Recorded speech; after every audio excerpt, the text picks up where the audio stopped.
Mr. Nabil, we are really, really honored and excited that you could spare some time. And I know being in a position that you are, sparing even 1 hour is really, really valuable. If you convert that to dollars, I'm sure it's worth a lot. So we are, so we are very graduate, we're very fortunate and grateful that you could find the time. And for us, it is really encouraging because this actually not only expands our network and also it gives value to our network for for everyone else that works with AIT. And especially, your talk is very well positioned for the current times. So I think this will be something very exciting. So I'm really thankful and I really welcome you to this particular talk. And just to briefly let you know that we might be sending you another request because we are launching very soon what we call AIT Enterprises Alliance. And that alliance basically is a network of all our partners internationally. And I'm sure that we will be very glad to have you as one of the speakers and your bank as one of our members. So I think Dr. Venkatesh will probably talk to you, about that later. Yes. So thank you so much. Really, it's a great honor, I must say. Yeah. Thank you so much. Pleasure and honor to invite Mr. Anil Shah. We are very, very fortunate to have him with us here on the panel today. He's not only the CEO of Nabil Bank, but he's also a well-known public figure in Nepal with a wide array of interests. When I see somebody with more than 100,000 Facebook followers, I'm in awe. Now, when I and the Nabil Bank team under the leadership of Mr. Shah started discussing the content of this particular CEO talk, one of the thoughts that came to my mind was that in the midst of the declining profitability of commercial banks, and this is a global phenomenon, it's not only in the region, it's not in any specific country, ROAs and ROEs have been on the decline in commercial banks for a very long time. And the COVID is probably going to make it a bit worse. And so, banks have been following a variety of strategies that are aimed at reversing this trend. And, some of the obvious ones are cost cutting, improving the cost to income ratio and so on and so forth. But it's obvious that, the model itself needs a very deep fix. And the purely fund-based model has been slowly shifting to a more service-based model on the back of cutting-edge technologies. Many of the countries in the region actually have banking practices, banking technologies that are probably a couple of generations ahead of those in the more developed economies of the West. According to one estimate, I saw that banking in China is a generation ahead of banking in US, depending on how you measure it. And so banks have been coping and have been doing very well.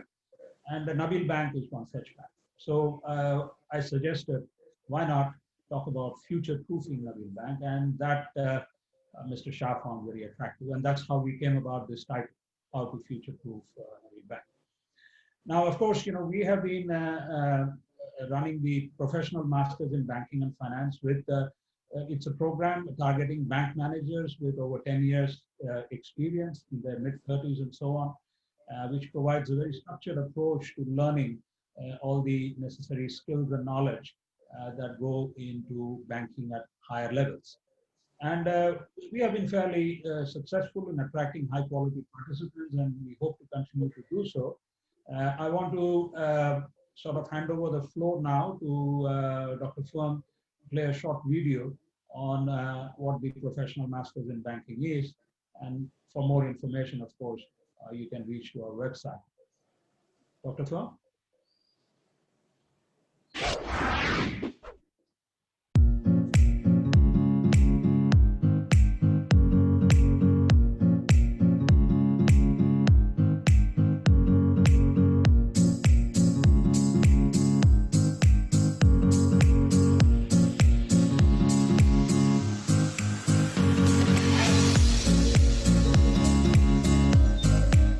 had been working in banking sector for so many years, and now I get opportunity to refresh my knowledge about the international banking practices. PMBF degree is viewed as an international recognized degree. Participants can have more good opportunities from different faculties with very much comprehensive international curricula. Yeah, the program of PMBF is customized for what we need to do in our personal career or in our professional activities. I get to learn here in a very good learning environment with all the resources, with my international colleagues from different countries and faculty who have a very good knowledge on the banking. Professional masters help me to mix with people of different cultures, religions, and thinking patterns, which enrich my understanding and broaden my outlook and my experience. Oh wow, it was like just wow. I'm just one of the special ones to be the AITian, and it really feels amazing. I'm learning so many new things that I know I will grow as a person as a whole. We had to go through a competitive examination and a selection process. The instructor and professor are very good and expert at that. I don't have any financial or accounting background or basis, but I feel that I can learn it very easily. I got the opportunity to meet the top most experienced professionals from various countries as my instructors. I'm very confident that what I learned here, I can use them in Nepalese banking industry. Before I joined the PMBF program, my working experience is only in the central banking, not in the commercial banking. But after completing the PMBF program, I have more confidence, more knowledge about the commercial banking to be as a professional in career. In this year, 2020, I have been nominated for the Japan IMF Scholarship for Asia Pacific, which is well known as JISPA Scholarship, and currently I am pursuing Masters in Public Economic Policy in Hitotsubashi University of Japan. The experience I gathered in PMBF program has enabled me to crack this opportunity.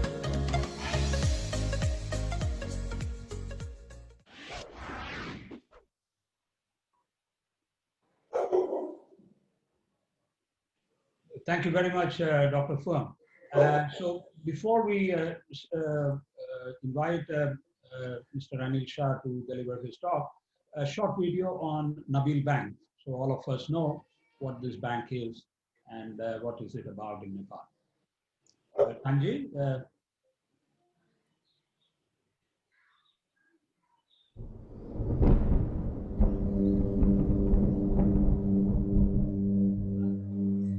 बदलिदो समयसँगै चुनौतीहरू पनि बदलिँदैछ। अचानक जिन्दगी कालो बादलको छायाले ढाकिएको छ। हामी सबै सँगै अघि बढ्ने समय आएको छ। यो अस्थिरताबाट स्थिरतातिर हाम्रो देशलाई लैजानु छ। नेपालको भविष्य उज्जवल बनाउनु छ। हिजोसम्म संसारभरि छरिएका नेपालका छोराछोरी आज आफ्नो घर फर्किरहेका छन्। हामी डर अनि शङ्काले होइन, खुला हृदयले उनीहरूको न्यानो स्वागत गर्नुपर्छ। अरू देशको इन्धन भएर होइन, अब आफ्नै देश बनाउन कम्मर कसौँ। हामी ढुक्क छौँ कि हाम्रो युवा शक्ति नै हो यो देशलाई अँध्यारोबाट उज्यालोतर्फ लैजाने। हिजोसम्म हाम्रो भविष्य बनेको युवा आज हाम्रो वर्तमान बनेको छ। सबैसँगै अघि बढौँ र नयाँ भविष्य बनाउनु आजैबाट सुरु गरौँ। जुन ऊर्जा चाहिन्छ हाम्रो देशको निर्माणमा, त्यही ऊर्जा बनेर उभिएको छन् हाम्रा युवाहरू। हामी ढुक्क छौँ कि आज हाम्रो युवाको ज्ञान, मेहनत र सिपले हाम्रो भोलि उज्यालो हुनेछ। अब हामी सबै सँगै अघि बढौँ बनाउन नेपालको सपना साकार गरौँ यी ऊर्जाशील मेहनती युवाहरूलाई दुई हात जोडी नमस्कार।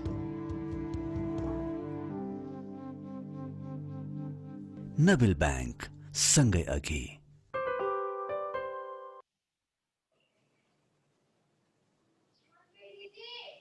Thank you very much, Tanji. It's now my pleasure and honor to invite Mr. Anil Shah to deliver the talk for today. How has Nabil Bank future-proofed itself? Mr. Shah, thank you again. Welcome. Thank you very much. First of all, thank you to the entire AIT team, to AIT for giving me this opportunity to be part of this program. I think for me, it is indeed a privilege to be given this space and this time to talk about Nabil Bank and to talk about the current situation we are and looking forward. That video that you just saw, I think sums it up, that the time has come for all of us to move together ahead, knowing that what we face today and what our tomorrows are going to be is filled with uncertainties. But these uncertainties, I would like to start off by saying we can take it in a negative. We can use it to darken our institutional, our individual lives, or we can take it as a positive to see what we can do best to make ourselves ready for the new normal in which we are living right now. So the new normal is not something that we are going to face tomorrow, but it is something that we are facing now and that we have been facing, I think, now for a few months. Just to start off with, to give an example, today I myself am in isolation. I lost my sense of smell a few days back. Got myself tested. Fortunately, the test came negative, but because one of the symptoms is this loss of smell, the doctor said, stay in isolation for 3 days and test again. So in normal situation, if I was to give this talk at AIT and I was supposed to come there and give this talk, I would have had to cancel.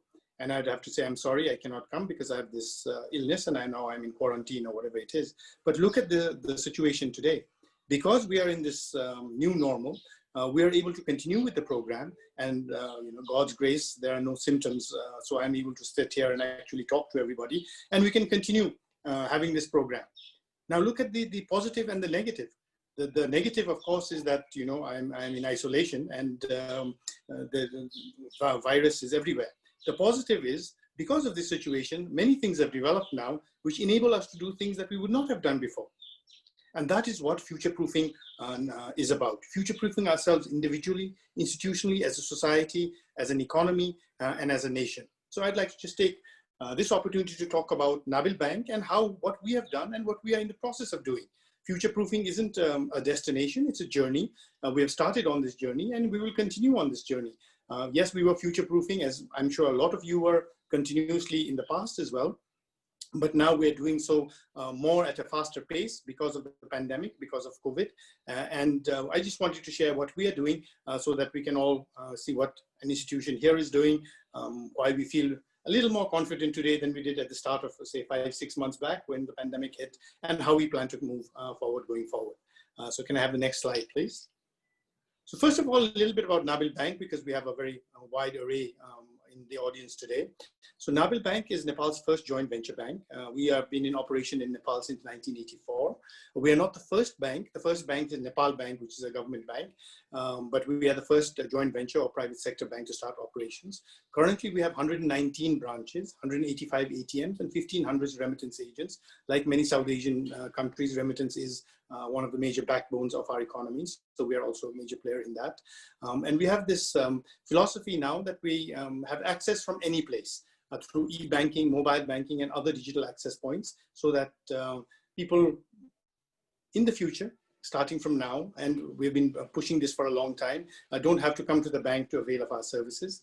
Currently, we have over 750,000 satisfied customers, and the Nabilians, as we call ourselves, the team of Nabil Bank, is about 1,200 of us spread all over the country. From some of the most remote places, which we run on solar, connected by VSAT, which we have to, actually the team has to walk for many hours to get there, to, of course, the busy central business districts of the major cities in Kathmandu, in Nepal. We are everywhere. Total assets right now is about $2,100 million, which is about 55% of the market share of 68 BFIs that are in operation in Nepal right now. And our total capital fund is about $224 million. So Nabil Bank is, we pride ourselves as being in the financial sector, one of the premier institutions, the number one. bank, not only in the private, but in the banking sector itself. I think over the 36 years or so that we've been in operation, the main thing that Nabil Bank has earned in Nepal is the confidence of the Nepali people. And today, that is why our campaign, our vision is based on what we call Dhukka. In Nepali, Dhukka means to be assured. So we say, if you're with Nabil, you can be Dhukka. Even in times of uncertainty like this, being Dhukka is definitely something that everybody wants to do. The next slide, please.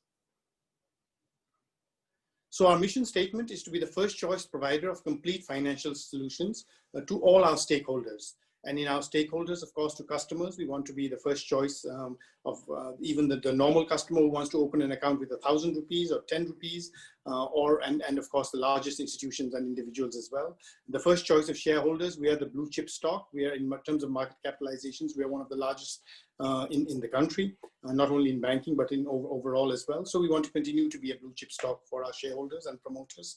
For our regulators, we want to be seen as a model bank.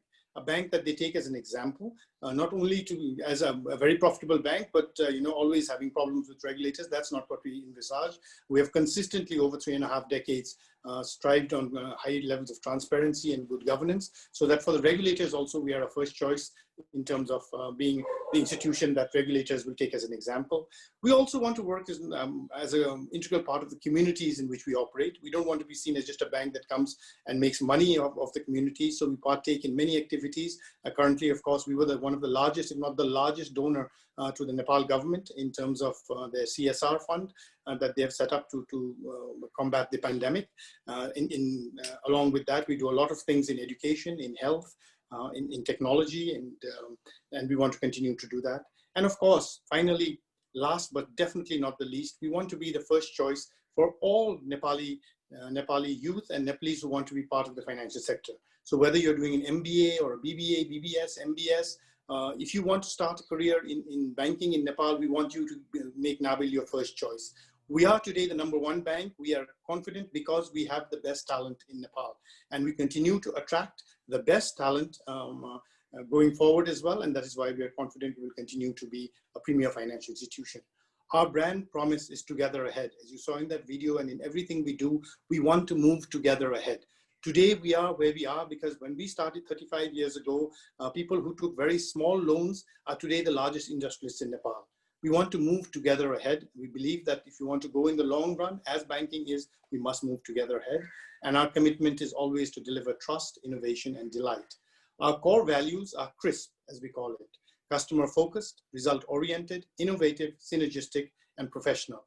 Every day, in everything we do, we want to live our core values.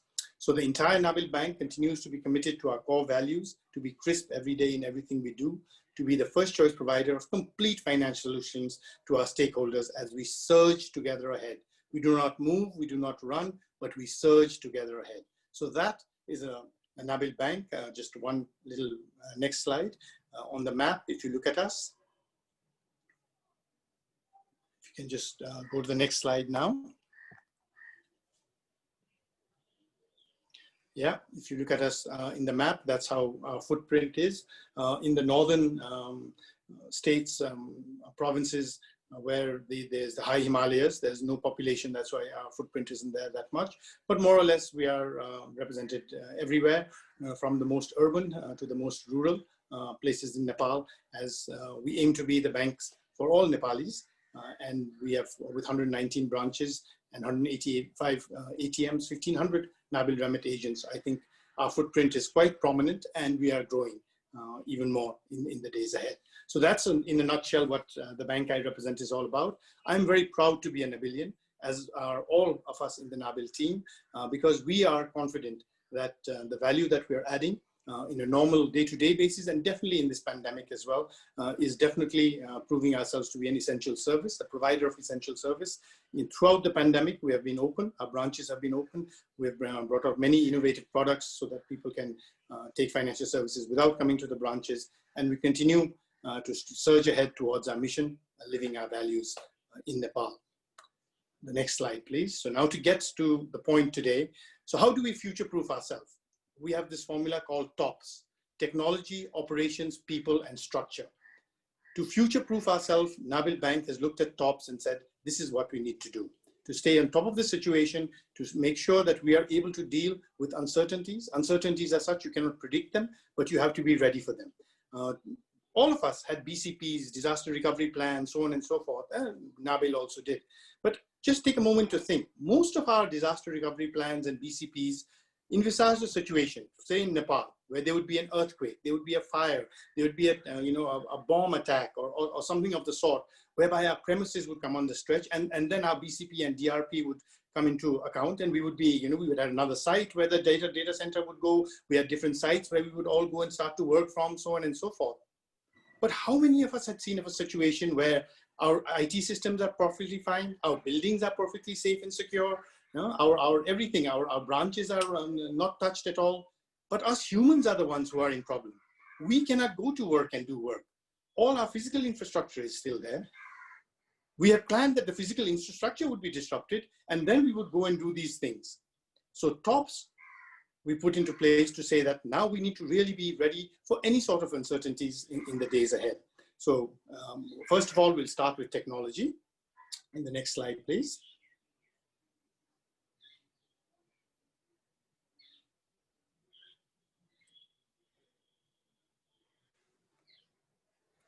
Can we just go to the next slide?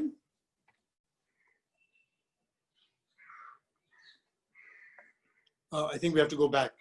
We've gone a little too far ahead. Okay, so our objective, technology, our objective is to be a digital first bank. Okay, not the first digital bank, but a digital first bank.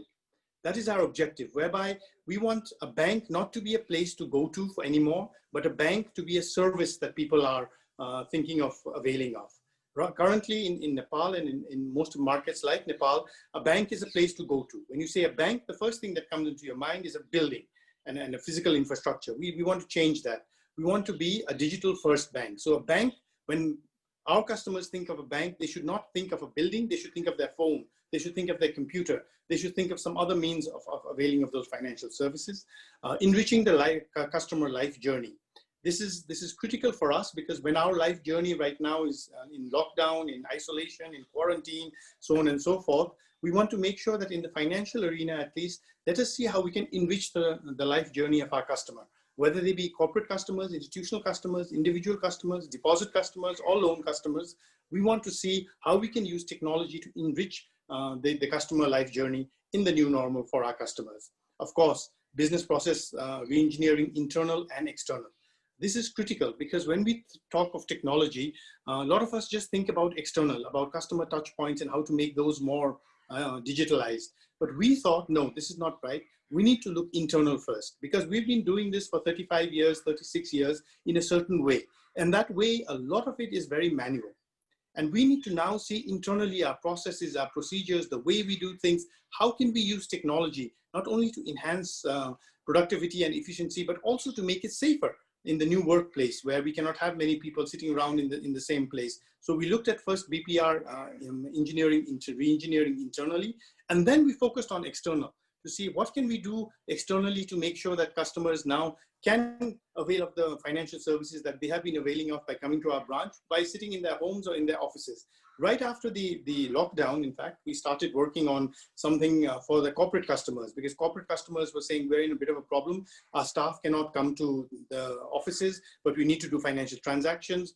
Can you give us a product whereby we can do this with multiple signatures and so on and so forth? So the team developed something called Nabil, whereby now our corporate customers can sit wherever they are. They don't have to get together also. Different signatories can sit in their homes and they can do transactions through Nabil. Similarly, we launched a GenN account, which was targeted at the youth, but taken up by tens of thousands of people across the country, where the account could be opened and everything could be done digitally itself, including a short form digital KYC. We were very fortunate that our central bank pretty much said, we are very, very open to these sort of things. Let's work together. And they became a facilitator along with being a regulator to make sure that this was possible.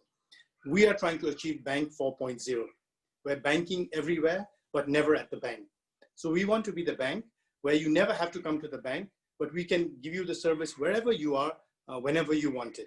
So one of the things with technology that we launched was Insta Loan product. which means that suppose a lot of us are salaried, but the salary is coming a little late, so on and so forth. So you can, through your phone itself, looking at, we have a rubric that has been developed, keeping in mind your salary and your account conduct for some time. Immediately, you can see how much do I qualify for a loan. You can apply for it on the phone itself, and not in weeks or days or hours, but in 5 seconds. The loan is not only approved, but the amount is actually credited to your account. And this has become very useful for people to meet their day-to-day expenditures until their next salary comes. So we are using technology in a way that our objective is, as the statement here says, to truly enrich the customer's life journey as we move towards learning about the new normal. Next slide, please. So the transformation we have seen is paperless and robotic office systems. So first, we are trying to get to less paper from the system that we have, then move to a paperless, whereby most of the, it's not only a question of customers getting digital products, but internally also the movement of processes of approvals and so on and so forth. Everything can be done in a paperless manner, and having more or less in the medium term a robotic office system, so that we can ensure that it's not only a question, as I said, about enhancing productivity and efficiency, but keeping in mind in the new normal that whether it be working from home or working in a totally different environment, we want to make sure that our technology is there to support that as well. Frictionless banking for customers. So once you are a customer, you take a credit card or you take an auto loan or open an account, we want to make sure that we are able to service all your other needs. So you don't have to keep filling out more and more forms. It should be seamless. It should be able to be done from wherever you are, rather than coming to the bank. From looking at electronic KYC systems, which we are trying to dialoguing with the regulator also to see how we can get these to be done. And once those are done, maybe we will soon have a situation where you never actually have to come to the bank, because the technology is there right there in your phones to do the KYC and the location verification and everything of the sort. And we want to use the mobile as the first point of contact, because while we say computers on the institutional level, on the individual customer base, the easiest mode we found of contacting customers and for customers to contact us and avail of services is the mobile. So we want to make the mobile the main point of contact for our individual customers. For institutional, still it could be computers, but even then backup could be on the mobile system. API-driven ecosystem, so that we know that we cannot do everything. We are a bank. We are not an IT company, we are not a fintech company, but we want to have a system which allows, Nepal is an innovative country with a lot of youth who have a lot of ability to innovate in this sphere of technology. So we want to see how we can provide an environment where we can use their innovation, their energy to develop products and services that our customers can actually utilize by having a API-driven ecosystem. Real ecosystem where we can, plug and play many different little fintech solutions, which at the end will provide we want to be the supermarket of financial services. So we want to be the one that everyone comes to for any financial services that we require, and that's API is going to assist us in doing that. And of course, state-of-the-art security implementations. We realize that security is a major concern, and that's what our regulator, the media here, everybody keeps asking us ever since we went on this huge technology digital drive. What about security? What about security? And I'm sure that's on the concerns of everybody. Yes, it is our concern. It requires a lot of investment, unseen investment. And I keep telling everybody, it's like when we open a branch, nobody ever asks us, will you have a vault? Will you have a security system? Will you have a guard? It is taken that we will have all this. So when we go digital, it is taken for a bank like Nabil Bank that we will have the sort of security systems in place. Again, never is it good enough, because on the other side, people are as innovative in trying to break the systems. So we need to continue to have partners who are able to give us the firewalls and security systems that will ensure the safety of our customers and of course the data that we house. The next one, please. So, as I said, omni-channel banking, that is what we are aiming for.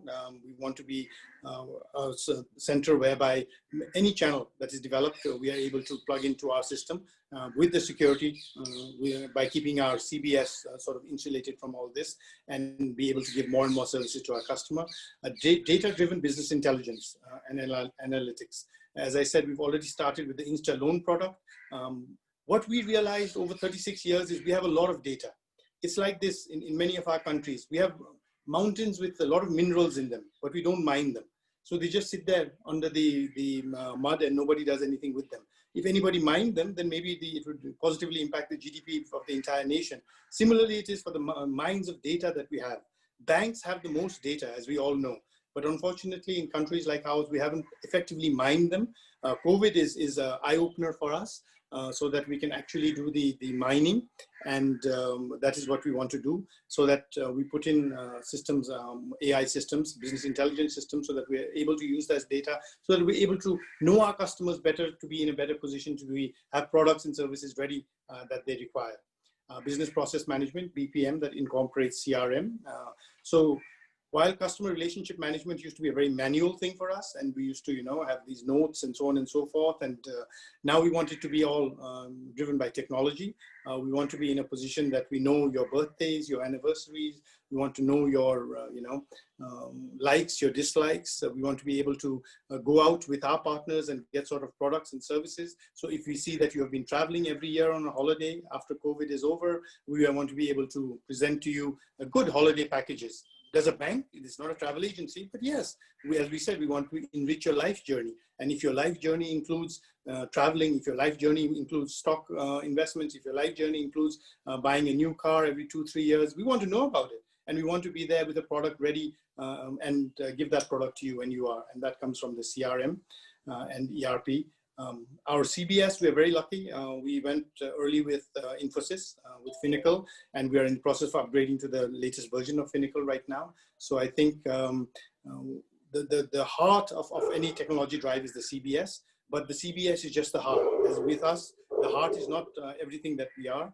We have eyes, nose, mouth, body, hands, everything. So all that needs to go around the CBS as well. And of course, managed security operations for proactive security monitoring. I want to say, for those internationally, yes, we have had attempts. Most recently, we had an ATM hack attempt where a group of people actually flew into the country. They had this whole thing planned out, and they started to hit ATMs. Our ATMs red flag that the cash was going down much faster than the normal. This red flag was handed over to our security, the ATM security cell. They looked at it. They looked immediately, because we have an integrated system of cameras. They were able to look at the camera and see the same people going with backpacks and filling money. They were able to inform the police, and they were not hitting our accounts. They were hitting other banks' accounts, and then go and actually apprehend the people in the ATM itself. Grab them, find out where their center was. They're taken a whole floor of one hotel where they were sorting all this cash out, take the police to this, and actually apprehend the people with the money while the fraud was happening. You need to have a proactive security monitoring system for that to happen. Usually what do you hear? Oh, these people came in, they took this many $1 million and flew away. And we never know where they went, what happened to the money. But a proactive security monitoring system means a system that does not post facto find out that something went wrong, but pre facto has the ability to raise red flags and have systems in place to take action against those red flags as they are happening. So we're very happy that we're on the ball in this. And of course, as I said, the investment must continue, the focus must continue, because on the other side, they're definitely trying to see how they can get the better of us going forward as well. Next slide, please. So having talked of technology, that dovetails right into the operations. The next of the tops, the T of the O now, we're in the operation side of it. Next slide. So on the operation side of it is a balance of compliance versus business. This is a critical balance for all banks, for all institutions, I think, but more so for banks. While if we are completely driven only by compliance, it becomes very difficult for our customers to do any business with us. But if we only do business, we must realize in banking, which we do, is we are very different from other businesses, because as the CEO of Nabil Bank, my first accountability is to my depositors.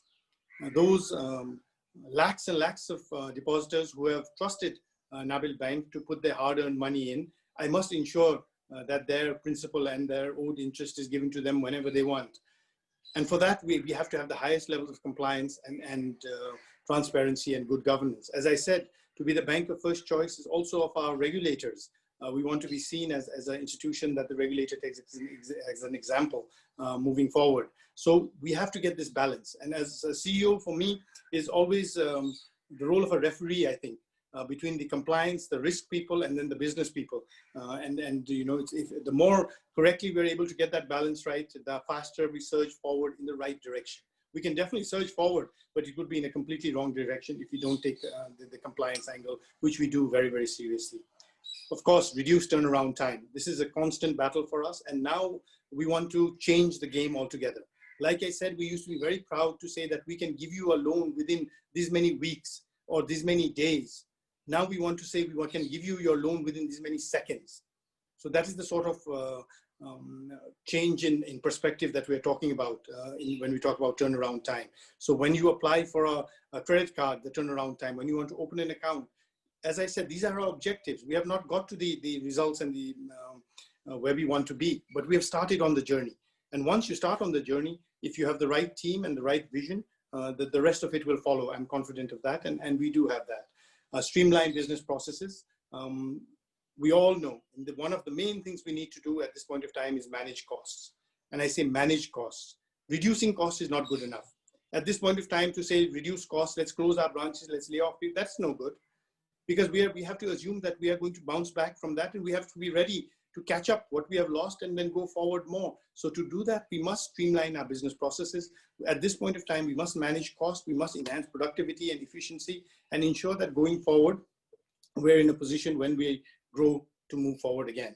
So open banking, bank from anywhere. This will keep coming throughout the presentation because this is a major change that we want to do internally in the way we think of our customers and externally as the way the customers think of us. Both have to change. We have to be comfortable to say, okay, my stock inspection of a loan customer can be done by the customer on his phone, because on his GPS, I can see using a product that we will have, that they will download and take the picture of their stock. We will know that he is in his warehouse, he is taking pictures of his stock, and by looking at the stock, just like if he was standing right there, we can assess what levels of stock that he has to match with the stock statements he gives. So we have to be able to think differently ourselves. Then our customer has to be able to think differently to say, okay, I don't want to go to the bank anymore. I do want to take care of my banking services, and I want to do this by using technology. And the main aim of all this, of course, is to deliver customer delight. No customer excellence, customer happiness, no, customer delight. We want the customer to be delighted. Just like the customers who are taking these Insta loans, some of them have called me and said, Anilji, we can't believe this. In Nepal, we had heard that this sort of thing happens, but in Nepal, I got my loan. I mean, right there and then, within, not only approved, it was credited to my account. That is delight. That is not being happy, being okay, being content. That is being delighted. I cannot believe it. And some customers just tested to see if it will work or not, 150 rupees. And if they got it, and they were like, wow, this actually works. That is our benchmark, delight. And that is not, it's not like saying we want to climb a mountain. It's like saying we want to climb Mount Everest. And that's what we are, our objective is to deliver customer delight. Next one, please.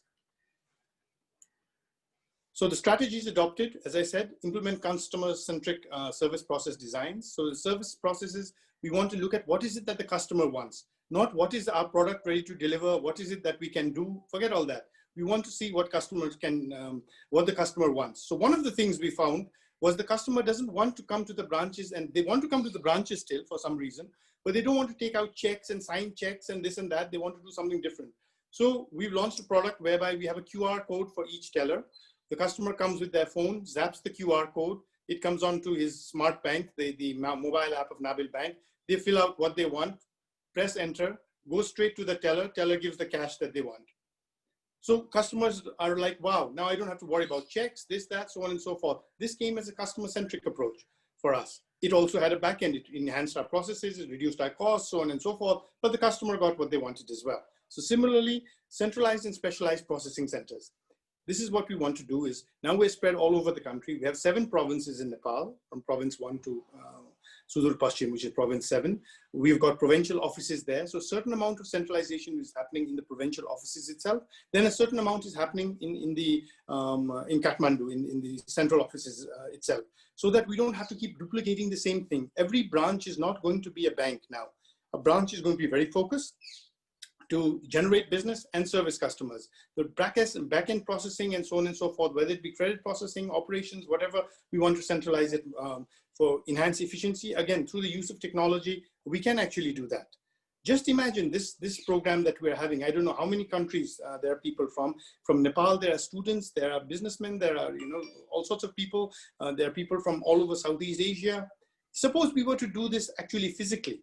What would the cost of this be? It would be phenomenal. And the presentation I would give be exactly the same thing. First of all, I think less than 1% of the people would invest that sort of money to come to this presentation.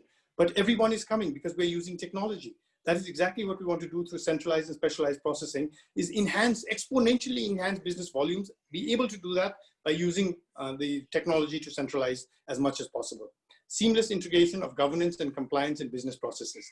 As I keep saying, for us, this is a critical part. We're a bank that is very compliance driven. We're a bank that believes in the highest levels of governance. A lot of my customers always say, this is Nepal. You can't ask for all these things and all. It's not possible. But that's it. We are not going to lower the benchmark. This is what we require.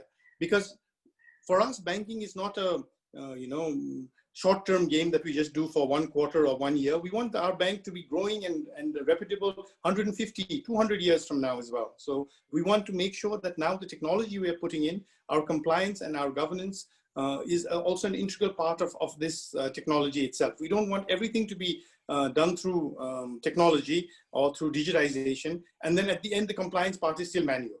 That sort of defeats the entire purpose. So this is one of the strategies we're moving forward.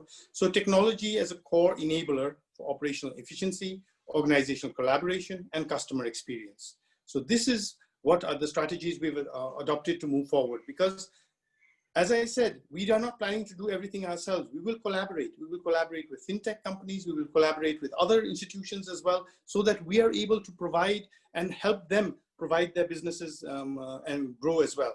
I just want to give an example, a QR code. We all know of QR code as a payment methodology. So one of our business partners, technology partners, is Huawei. So Huawei, of course, very big in technology in China and all, and we are doing QR in a big way. So they looked at us and they saw us, we are just doing QR as a payment. And they said, yeah, wait a minute, payment is just the start, tip of the iceberg of QR. Do you know what else QR can do? And they said, let's look at a restaurant. So a restaurant has our QR, and through this QR, he's just taking payments. He said, no, now through this QR, the restaurant can put the QR on the table. They can take orders. The orders go directly to the kitchen. The kitchen sort of makes the whatever they make and gives to the customers, whether it be chow mein, fried rice, momos, whatever it is that they want. Then every week, electronically, no human interface, the bank will now give the restaurant, not only this is the amount credited to your account through QR, but this is the peak times when your customers come. This is the low times when there are no customers. This is what your customers are eating from your restaurant, and this is what they're not eating from your menu. So that the restaurant can now plan, do they need to make more momos or more fried rice or more chow mein, or what is it that the customers want, and plan their stocks accordingly as well. That is what we call organizational collaboration, to ensure that we're not just seen as a bank which handles our money. We're seen as a bank that helps us enrich our life, whether that be individual or that be institutional. And that is, of course, possible by continuously enhancing our operational efficiency as well. The next slide, please. And people. It's all about people, people, people. We think it's all about technology. It is not. It is not about operations. It's about people. It is about having the right team. And now when we talk about new normal, a lot of organizations focused on, we need to get new technology. We need to change our processes and our procedures, and we need to digitize and all. But they forget the people piece. You must first start with the people. The tops, T-O-P-S, tops, the P people is it. For us, people professionally engaged towards optimistic objectives, passionate to lead with empathy to deliver excellence. As I said, our values is crisp, customer focused, result oriented, innovative, synergistic, and professional. So when COVID came and we started to see that this was going to be a new normal, an ecosystem that was different from the one that we have been used to for the last 35, 36 years of operations in Nepal, we said, do we have the people skills to take us into this new normal? We have the money to buy the new technology. We have the wherewithal to get the people to change our processes and policies and procedures. But do we have the people to actually deliver this? And the people that we have, what are the skills that they need to learn? We said work from home. Let's get the technology. Let's get the security systems. Let's get the laptops. Okay, everyone can now stay. 50% come, 50% work from home. What about the people? Do they have the skills required to use the technology to make sure that it is secure as it needs to be to work from home? So this is where we really have to focus. We always say human resources is our most critical resource. And we think about that in terms of success. It is also, if we don't do the right things right in this time of uncertainty and extreme change, with the upskilling our people, with right skilling our people, then no matter what we do, we will fail. And Nabil Bank realized that, and we said, now in this lockdown, I think we have done more training in the last few months than we've done in years, again, using technology. For the first time as the CEO of Nabil Bank, I was able to talk to the entire Nabil team at once using Microsoft Teams. Every Nabilian, from province 1 to province 7, in the Himalayas, in the hills, in the Tarai, everywhere, we tuned in and we had a chat about what we were doing and how we were going to deal with this new normal. And then after that, every Friday now we had a Friday forum, sometimes internal people, sometimes external people. We just have a new chairman, and the new chairman addressed the entire team last Friday. This was the use of technology for people. We have been using technology for training, for upskilling people on how in the new normal, we need to ensure that we continue to deliver customer delight, be compliant, and have the highest levels of governance.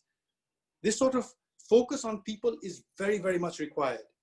And I think many institutions are missing out on this, because in the new normal, everyone is focused on technology, on changing the operations, the procedures, and then are forgetting the people. Because it is not enough for 20 people in the organization to be understand and to charge forward with this.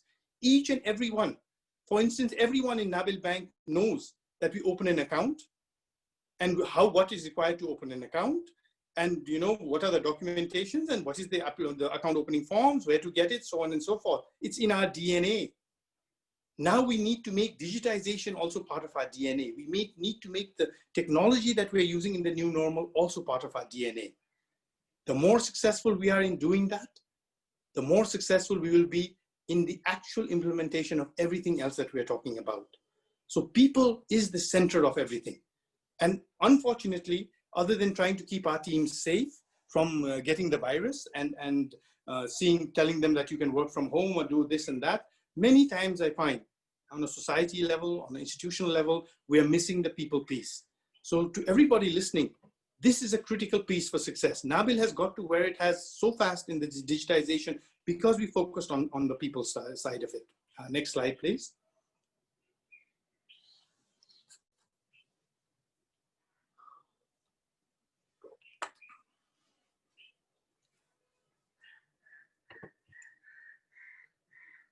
So on the people side, can we just have the next slide?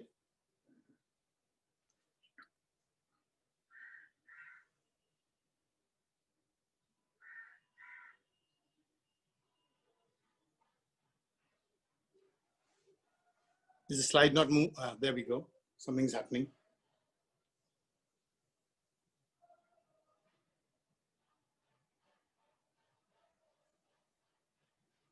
Let me just, so what we did in Nabil Bank on the people side is we looked at the people who had the digital knowledge wherewithal. In the past, technology and digital used to just be the IT people. We had to change the perception that we had from that. Yeah, thank you. The next slide one. Yeah. So we had to start off, one back, please. So we started off right from, although we have a hiring freeze from recruiting and onboarding, we started to look at what sort of people will we need going forward. Can we have the next slide? Just one after this.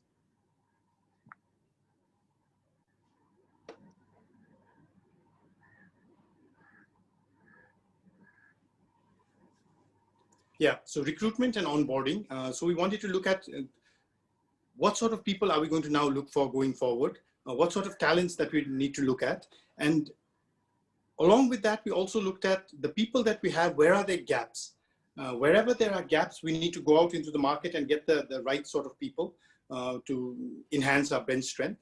And we need to do that as soon as possible. So while others were still trying to deal with and grapple with the situation, we made a plan, a vision.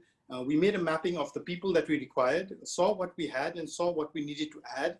And then we immediately went out and looked into the market to see where we needed the people that we needed, where they were, and tried to get them onto the team. A lot of them have already joined the team as well. And then we looked at our performance management system to see, okay, we used to look at performance in a certain way. As we transform and move forward, let us see how we can incorporate the changes that we're looking at into the performance management system as well. And then, of course, enhanced staff experience. There's a lot of uncertainty for our team as well. We are an essential service, as in many countries, so we have had to open right throughout.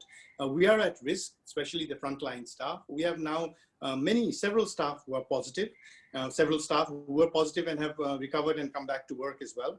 But we want to ensure, that the staff experience in the short term while we're in COVID, and in the long term as we move forward, we want to ensure that the staff don't feel threatened by the technology and the digitization. We want to make sure that they inculcate this digitization and this changed environment into themselves as we move into the new normal, to make sure that we are able to deliver what we say.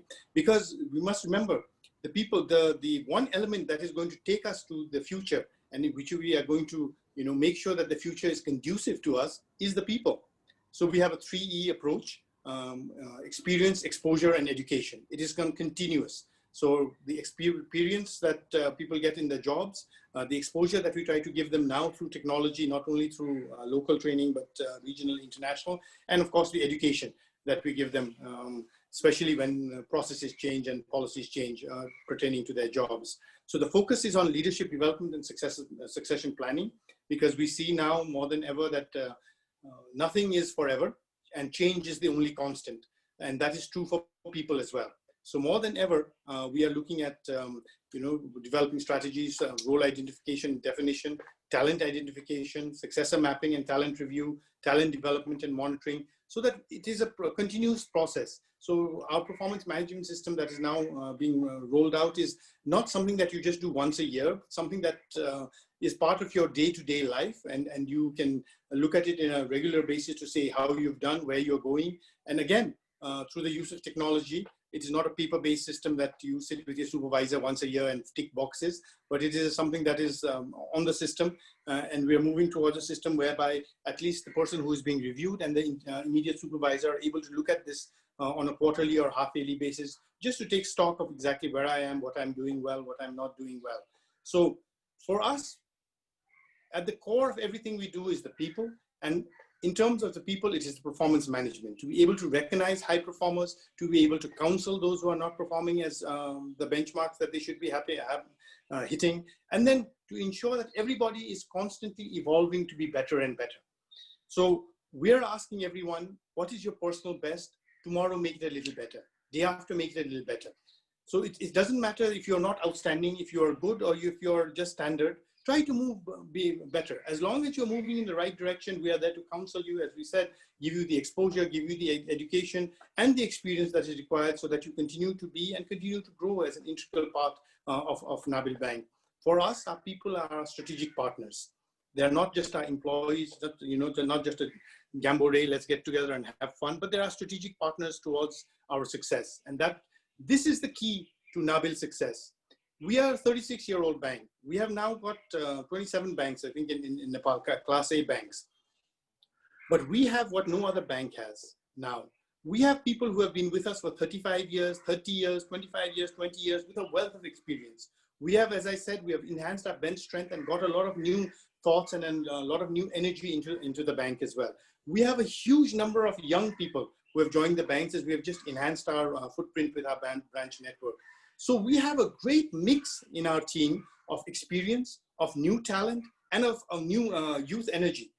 And together, that is why I am more confident than most, I think, that we are poised to surge ahead in the new normal. Because, as I said, the technology, the changes in operations procedures, all that can be got.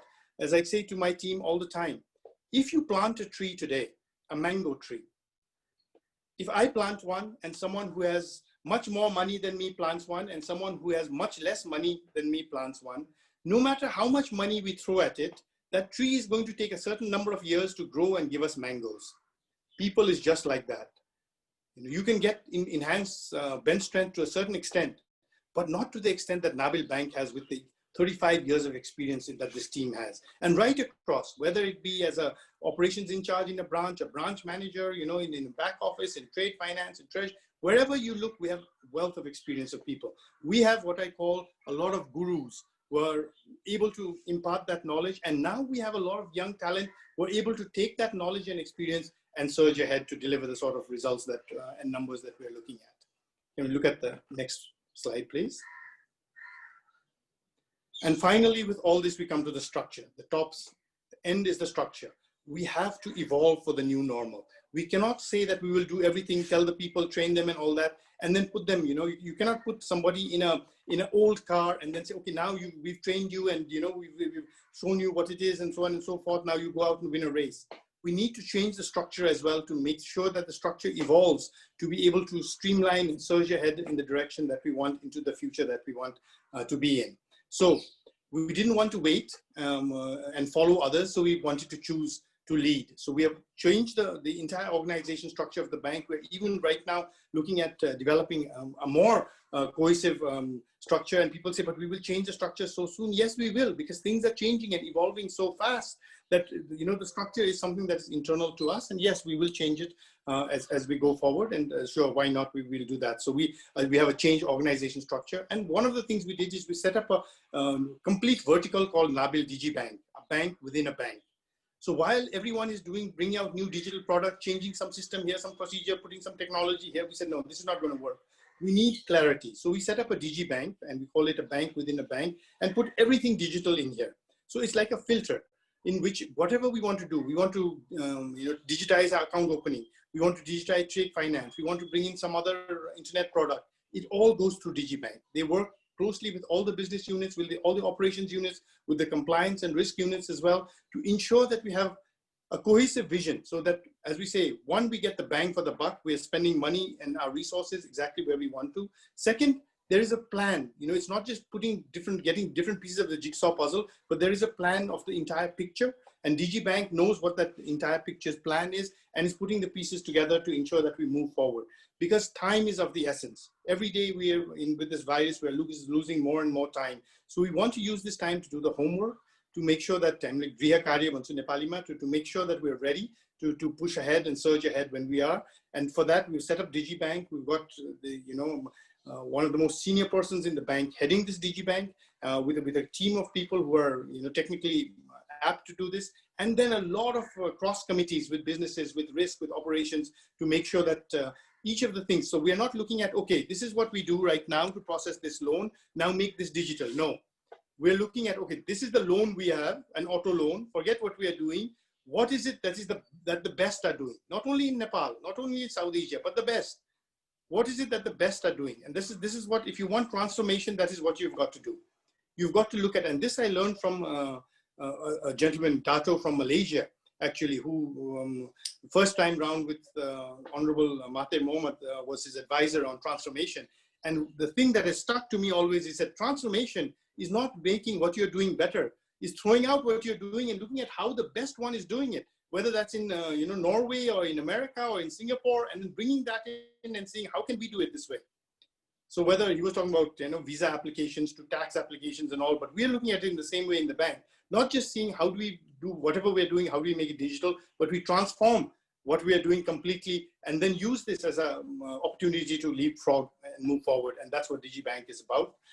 We have moved resources and inducted new talent so that we are able to use the people that we have to cater to their strengths and also get, wherever there are gaps, get new talent to fill in those gaps so that we are able to move forward. New work modalities such as work from home, as I said, wherever possible. And this work from home, we're looking at how can we make this permanent? Why make it permanent? Because one of the most expensive things we have is real estate everywhere. So if there are certain jobs that can be done from home and that we can actually track the productivity and efficiency of people, and we have seen that in my case, even working from home and doing these meetings is much better than having to move around from here to there, from one meeting room to another, one building to another. So similarly, let us look at jobs that we can actually, in the long term also, maybe can be all done from home, because everything is digital. There's no paper moving around. If there is a secure environment, if there is a way of tracking, why not? So we're looking at that. So work from home for us may not be a temporary thing at all.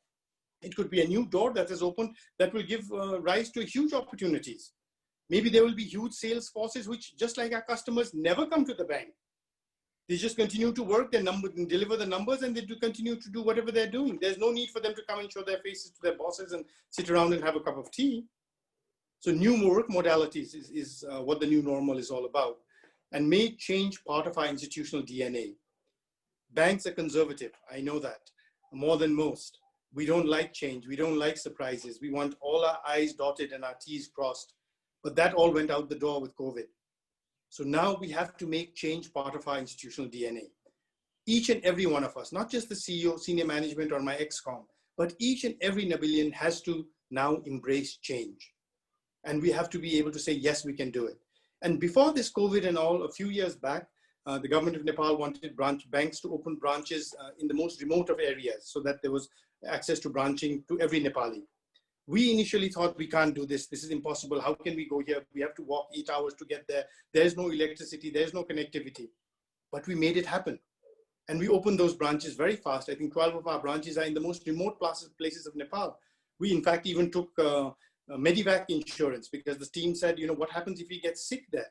So we took this insurance that, if someone gets sick and can't be treated by the local health post, a helicopter will go and take them out of there. Because we made change part of our DNA in that. And that's the example I quote to my team. That is also change. That was change brought on by ourselves. So it is latent in our DNA. Now we have to bring it out and make it consciously as part of our DNA to constantly look at change. If change doesn't happen, we look, how do we make change happen to make things better for us? Make it part of our DNA to always question what we're doing and see, how can we change this to make it better? Whatever it is you're doing, whether it's at the branch, at the head office, operations, back office, marketing, we want to make change part of our DNA.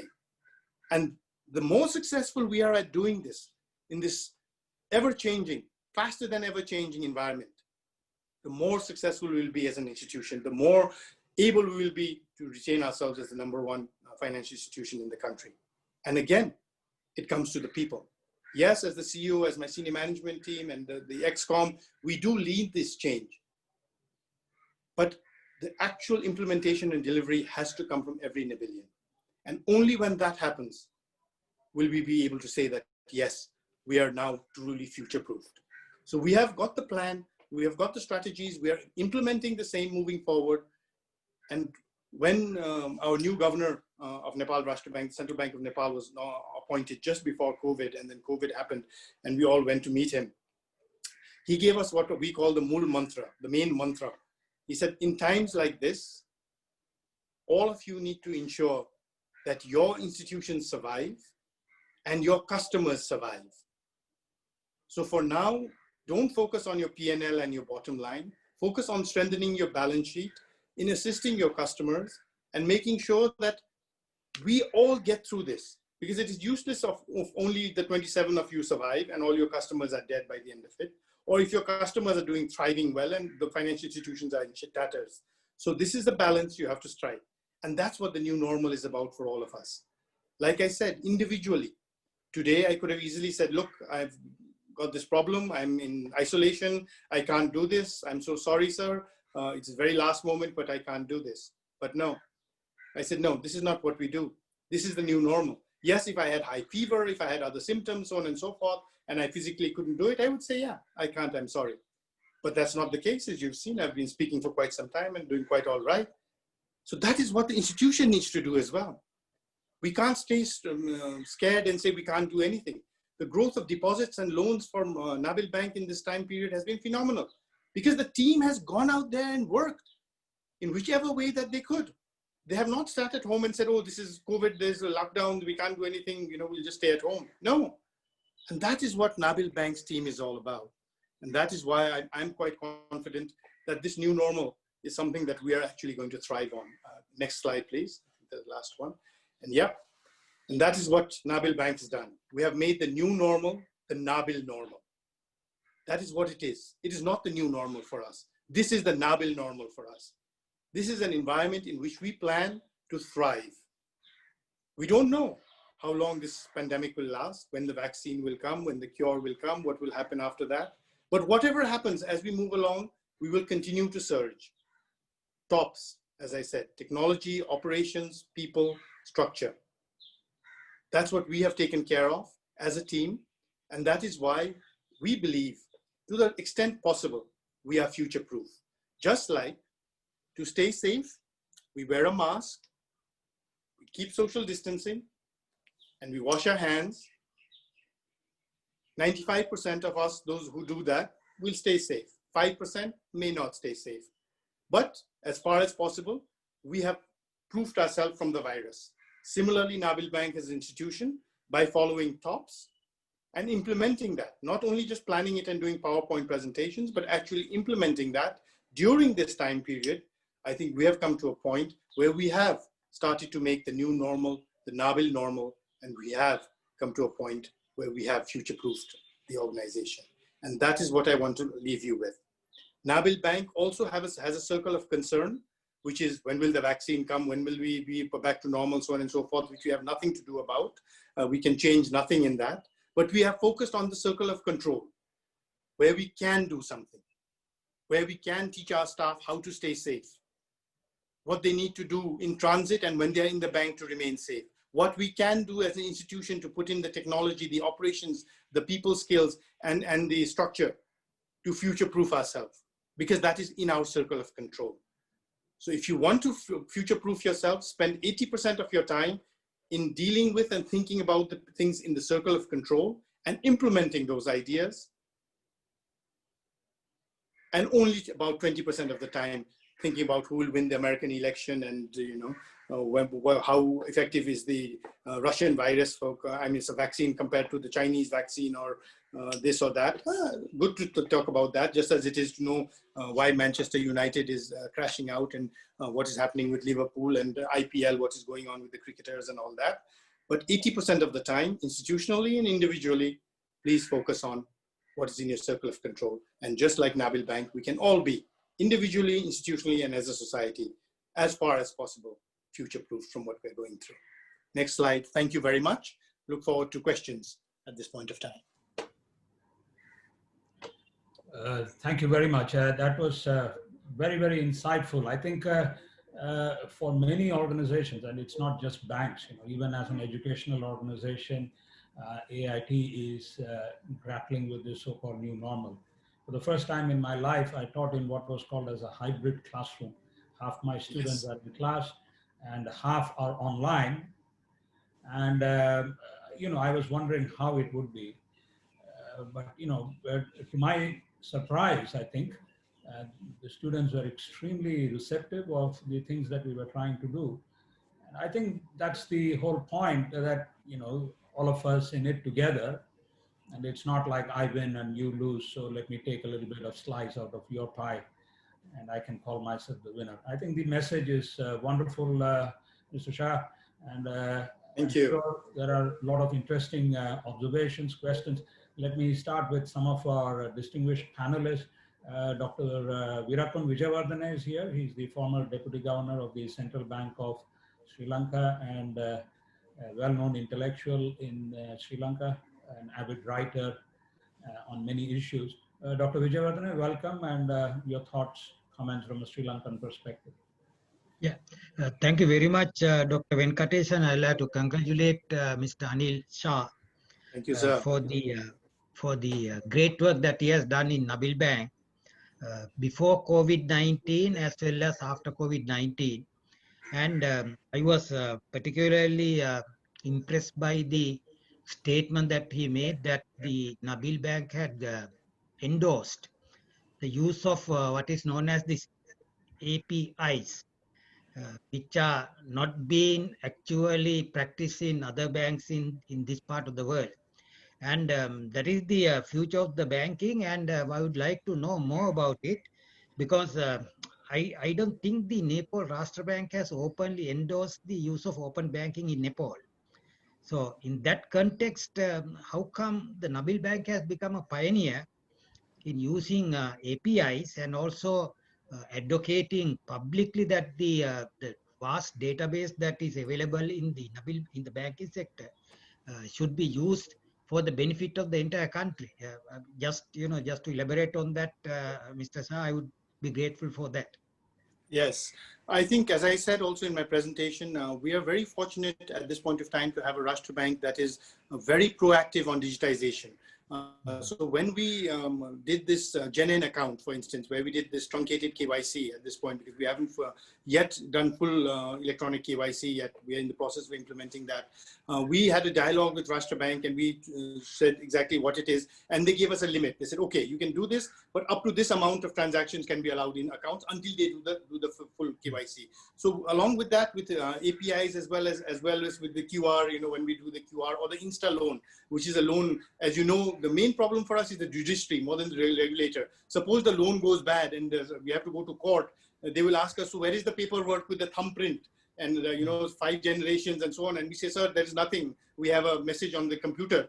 Then we need to ensure that the judiciary is also willing to do that. So as a pioneer, because Nabil Bank, as I said, being the first joint venture bank in many areas is a pioneer. So we have to lead the way. So with the APIs also, sir, we are in the process of now getting the partners to talk with us so that we can also go together to the Rashtra Bank and to the government of Nepal to allow this in a short, initially in a small form and then slowly as the confidence builds to go forward.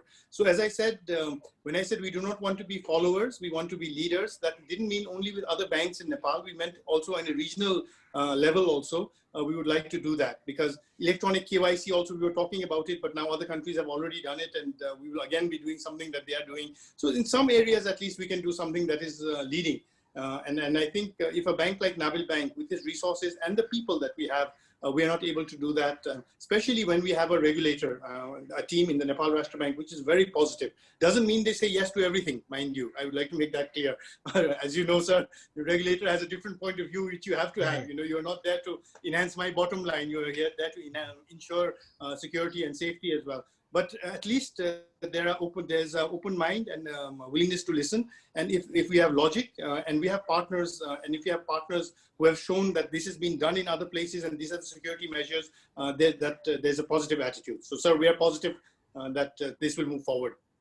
Okay, thank you very much. I mean, it's a very, very good news for all of us because back at home in Sri Lanka, I have a great difficulty in convincing the banks, local banks, of going for the open banking system. Probably, I think I can now point that to Nepal for them to learn. So thank you very much, Mr. Shah, for the very enlightened speech. Okay. Thank you so much, Dr. Vijayawardhan. I think this is an opportune time to invite John. John, are you there? Very much, very much. So, John, your views on APIs, open bankings, what is the state in India and how do you see it panning out regionally? API banking has been in operation in India for quite some time, and there's some pioneering banks here. Yes Bank is one of the good case studies where they launched their API banking, fintechs came in, they did a lot of integration of there. I think the space where they got the maximum benefit is in the SME banking, because you could really collect some information from the tally, which is a common accounting package here, and they could really do a payment right from the tally without going and logging into an internet banking. What that has done is, in one aspect of that is banks in the country always go to a corporate or an SME and they will have be multiple banking relationships. But by putting an API right into the accounting system, like a Tally or a Oracle ERP and all, the bank gets a sticky factor over there. And that is what Yes Bank has seen in this country. So this is just one dimension of API, but that's going to be the way forward for sure. And what has been I think so, sir. And if you look at our economy also, our economy is also very SME based, very bottom of the pyramid based. And unless we do something that is innovative like APIs and other things like that, if we continue to ask them to come to branch and fill out all the document and all, it's not going to happen. On the micro level, we're even looking at psychometric. So for micro loans, asking the 25 questions, having a mark, and then our risk people will say, okay, above this mark we are okay. Up to, if it's the higher the mark, the lower the interest rate, and so on and so forth. And so again, we partnered with many people, including projects of DFID, USAID, and so on and so forth. We looked at psychometric being used in India, especially in South India. I like South Asian examples more than Southeast Asians, also because our culture is the same. And if something is happening in North India, it's probably more or less the same, pretty much similar culture in Nepal, Bangladesh, also, or Sri Lanka and thing. So we were looking at that as well, because our government also, our regulator also wants us to move to the bottom of the pyramid as much as possible. They have in fact brought out regulatory requirements for loans on the micro level to the SME level, so on and so forth, giving each branch targets, in fact, as to this many loans per branch we have to do. So unless we do this innovation and digitization, it's going to be almost impossible for us to do that.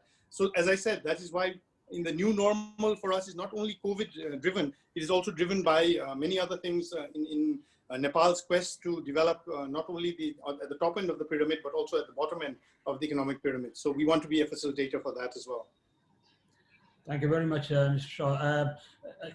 I think one of the countries, that is highly praised for its control of COVID is, of course, Vietnam. And for a very long time during this crisis, they did not have a single death. And the second wave was crushed very, very effectively. But of course, the international travel is highly restricted, and we can't say that the economy. One of our students, I think, Pravina, she says, we are graduating, we are outside Nepal. What do you think is the future? Does the industry have a place for us? Well, I speak to a lot of youth, and I'm going to say the same thing here, is I think our country, and in fact, the entire region, those of you who have had the opportunity to go to an institution like AIT to do your MBA, I really hope that by the end of it, you will not come with a resume to be a job seeker, but you will come with an idea to be a job creator. So when you come to Nabil Bank, you will not be to look for a job, but to look for a loan to start your own enterprise. Because if individuals like you who have had the opportunity, the exposure and education are just going to become bankers like me, then who is going to become the people who create institutions that will be able to give people like me jobs in the future? So I hope that having had that opportunity to go to one of the best institutions in the world, I would say, not only in the region, you will come up with wonderful ideas of fintech that can be a partner for Nabil Bank, or some other innovative idea for the new normal, where you will come in and employ yourself and maybe a few other people as well in Nepal or wherever you go to after you graduate. But please be sure that if you think that you can come with the same skills that Anil Shah had 30 years back into the workforce today, and then sort of build your career up from there, then you're mistaken. This new normal that we talk about is individually for each and every one of us as well. So you need to skill yourself whichever way to be able to craft your professional life in a way that you can take advantage. Now, the other side, the positive side of this is the experience that I've got over 30 years may mean nothing now, because in the new normal, totally different skill sets are required. So while I may have been spent my life learning how to swim for 30 years, now they've told me, no, we are going to do track and field. So 30 years of swimming experience pretty much means very little to me. While you come in with 6 months track and field experience, you may be able to beat me on that. So please, I really encourage the youth who are listening to this to move from becoming a job seeker to a job creator mentality, especially those of you who have got the opportunity to go to amazing educational institutions, get the exposure there, use that time and that network to see what you can do to create a job, to employ at least yourself and maybe a few other people as well. So that's what I would say. Thank you very much. And I would like to now invite Dr. Dong for his comments, observations, and then have one last question. Mr. Shah has to leave in about 5 minutes. Dr. Dong, I know that you're a technologist yourself, and you are now considering educational offerings in fintech and so on. Would you have any thoughts, observations, questions for Mr. Shah here? Okay, thank you very much. To be honest, I'm not expert in banking and finance. I'm an IT expert. My meeting request, Mr. Nguyen Hong Quân, have been sharing with you the full picture of the banking in Vietnam. I just want to mention about and the question to Mr. Anil about how to, a little bit more specifically, how do you accelerate digital transformation in the bank? How do you separate? Yeah, accelerate. Okay. As I said, I think the first thing that we need to do is build a mindset in the team. And the team does not only include me and the management team, but in the board. And I'm very lucky with that because our joint venture partner is a global company which really understands the use of technology. They're in telecom and all other sort of things. So I don't have the hurdle of having to try to convince my board that this investment, it's not a cost, it's an investment in technology. They're the ones who are pushing me to say, you need to become digitized more often. And again, as I said, and then the second is that the team itself, it has to be part of the DNA. The acceleration has nothing to do, or very little to do with the money that you have to spend and you know, but the access to technology. Because right now the iPhone 12 was launched in America. I'm sure the first day it hits the market in New York, I'll be able to buy it in Kathmandu as well. So it's not those days where I have to wait for 3 years for the technology to come to the Himalayan kingdom, or I mean, the Himalayan Republic of Nepal. But what we need is the people to be able to accept it. And that's, as why I said in talks, the people and then to structure the organization. If I think that the same sort of structure that I had before will be able to handle these new changes, then I don't think the acceleration will happen at the pace that we want. So I think we need to understand that the people and the structure also have to be able to be rejigged and realigned, so that one, we have the people with the right skills in the right places to accelerate and to adopt and accelerate the digital change. And then we have the organizational structure that is able to streamline that, whether it be setting up a separate stream, a vertical called Nabil Bank or anything of the sort like that. If we are able to, the better we're able to do that, I think the acceptance and the acceleration will be greater of technology going forward. Thank you, sir, for your question. Thank you. Thank you very much. Yeah. Thank you very much, Mr. Shah. I understand that you have another appointment. And now I hand over the floor to Dr. Phuong for the final announcements before we end the event. Thank you very much, Dr. Venkatesh. Thank you very much, Mr. Anil Keshary Shah. It's our great pleasure to have you today, and it is very honored to have you. And thank you for a very inspirational talk. And we have received a tremendous support from Nabil Bank for the talk today, and also thanks to your celebrity. So we have a very high number of people watching on Facebook, and our live streaming have reached about 7,000 people. So this is a very high record we have seen so far. So thank you very much for your time today. We wish you all the best and your health. And we wish all the participants good health, and Nepal will get better and quickly. So coming up next, we have the next CEO talk will be the CEO of Hutton National Bank, Mr. Jonathan Alice, Managing Director and Chief Executive Officer of Hutton National Bank from Sri Lanka. Please follow our Facebook page, PMBF at AIT. For more information, we will announce the title, the topic of the CEO talk, and the date and the time on our Facebook page. And thank you everyone for joining us today. Wish you all a good evening. Thank you very much. Thank you so much for the opportunity. Thank you. Thank you very much, Mr. Shah. Thank you. I hope everything is fine with you. And, Thank you. Some we could not take because of lack of time, but we do hope that you will join us next time around, and we hope to be able to spend a little more time with you. Thank you so much. Thank you. Thank you. Thank you. Bye-bye. Bye-bye. Thank you.